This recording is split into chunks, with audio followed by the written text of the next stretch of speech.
ጎበዝ ቃል እግዚአብሔር የማይርባችሁ ከሆነ ታማችኋል ማለት ነው።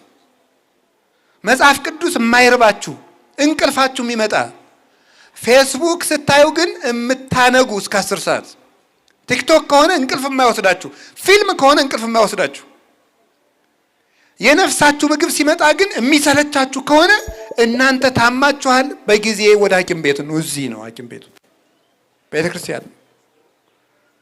ጸልዩ እኮ ያለ እንደዚህ እኮ ነው።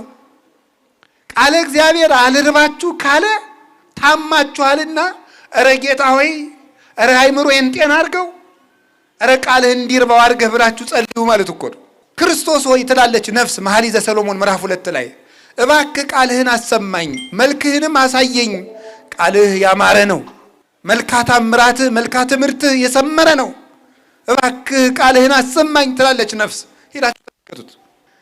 ግን ይሄ ሙሽራችሁ ክርስቶስ የጻፈላችሁ ደብዳቤ ነው። ይሄ እንዴት ይሰለቻችኋል? የምንጸልየው ለዚህ እኮ ነው። ይሄ ምስራች እኮ ነው። እንዴት ይሄ ይሰለቸዋል ሰው? እግዚአብሔር ያሳያችሁ ክርስቶስ